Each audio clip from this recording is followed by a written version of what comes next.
আজকের আমার ভিডিওটি সেই সব ভাই বোনদের জন্য যারা গভর্নমেন্ট চাকরির জন্য প্রিপারেশান করছো, যারা অ্যাসপিরেন্ট আছো, শুধুমাত্র তাদের জন্য। দেখো, আমি কোনো বড় ইউটিউবার নই যে আমার কথা শুনেই তোমরা সব কিছু করবে, কখনোই নয়। কিন্তু এখানে আমি আমার নিজের পার্সোনাল এক্সপিরিয়েন্স শেয়ার করছি। আমি যে যে সমস্যার সম্মুখীন হয়েছিলাম গভর্নমেন্ট প্রিপারেশান করার সময়, আমি এখানে সেগুলোর কথাই বলবো।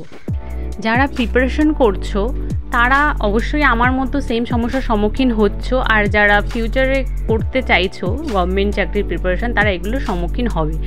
তার জন্যই আমার এই ভিডিওটা করা। আচ্ছা, একটা কথা সমাজে তুমি সবসময় শুনবে যে বাজারে সরকারি চাকরি নেই, পড়ে কোনো লাভ নেই। আর মেয়েদের ক্ষেত্রে এটা বিশেষ করে শুনতে হয় যে বয়স হয়ে যাচ্ছে, এত পড়ে কী করবি, বিয়ে করে নে। বাজারে সরকারি চাকরি পাওয়া কি এতই সস্তা? সত্যি সস্তা নয়, কিন্তু ছেলেমেয়েরা পড়ছে এবং সরকারি চাকরিও পাচ্ছে, কারণ তারা যেটুকু খাটছে জেনুইন খাটছে। তুমি যদি কোনো ডিসিশান নিতে না পারো, তাহলে অবশ্যই সমাজের ডিসিশানই তোমাকে মেনে নিতে হবে।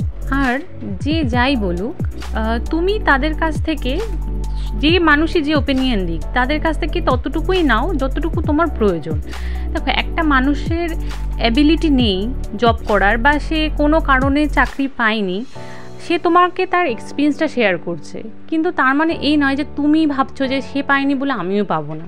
তোমার মধ্যে সেই পটেনশিয়ালটা থাকতেই পারে, সেই ইচ্ছেটা, অ্যাবিলিটিটা থাকতেই পারে, যেটা হয়তো সে ভাবছে তো যে তোমার মধ্যে নেই, কিন্তু তোমার মধ্যে আছে। তাহলে তুমি কেন প্রিপারেশন করবে না? আর একটা জিনিস খুব প্রয়োজন, যে কনসিস্টেন্সি থাকাটা খুব প্রয়োজন। এমন যেন না হয় যে আমি এক সপ্তাহ পর ঠিক করলাম যে আমি একদিন 12 ঘন্টা পড়বো, কখনোই না। তুমি ওই দিনে একটা দিন 12 ঘন্টা না পড়ে ডেইলি 2 ঘন্টা করে পড়ো, দরকার হয় 1 ঘন্টাই পড়ো, কিন্তু তুমি সলিড পড়ো। দেখবে তোমার ওই যে ডেইলি পড়ছো, ওটা কিন্তু তোমার কাজে লাগবে। ওই সপ্তাহে একদিন আমি 18 ঘন্টা 24 ঘন্টা পড়লাম, আর তুমি যেখানে, তাহলে কিন্তু কোনো কাজে আসবে না। আর সেখানে তুমি ডেইলি 1 ঘন্টা করে পড়ো, তোমার প্রচণ্ড কাজে আসবে। আর লোককে দেখিয়ে যে আমি ব্যাগ নিয়ে 14 ঘন্টা পড়তে যাচ্ছি, এরকমটা করলেও হবে না। কিন্তু তোমাকে নিজের ভেতর থেকেও যে এটা আনতে হবে যে না, আমি চাকরি পাবো, আমাকে সেইভাবে পড়তে হবে, এটা তোমার ভেতর থেকে আসা প্রয়োজন। যে লোককে দেখিয়ে বা বাবা মাকে ফাঁকি দিয়ে আমি পড়ছি দেখো, বা বইয়ের মধ্যে ফোন রেখে আমি পড়ছি দেখো, এরকমটা করলেও কিন্তু হবে না। তোমাদের সেই জায়গাটাই ঠিক রাখতে হবে যে না, আমাকে চাকরি পেতে হবে, আমাকে সেইভাবেই মন দিয়ে পড়তে হবে। তুমি যখন কোনো গভর্নমেন্ট জব ক্লিয়ার করবে, তোমার এই অ্যাচিভমেন্ট দেখে আরও 5টা ছোটো ভাই বোনরা ইন্সপায়ার্ড হবে তোমাকে দেখে, যে না, দিদি যখন পেরেছে, দাদা যখন পেরেছে, আমিও পারবো। আর যারা নতুন প্রিপারেশন করছো, বুঝতে পারছো না যে কি পড়বো, তাদের আমি বলবো সবার হাতেই নিশ্চয়ই এখন স্মার্টফোন রয়েছে।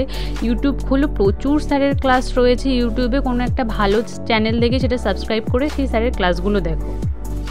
সব নেগেটিভ চিন্তা বাদ দিয়ে শুধু তুমি এটা ভেবেই পড়াশোনা করো যে যেদিন তুমি কোনো গভর্নমেন্ট জব ক্লিয়ার করবে, সেদিন তোমার বাবা মায়ের কতটা গর্ব হবে, আর তুমি কতটা গর্ব করবে নিজেকে নিয়ে।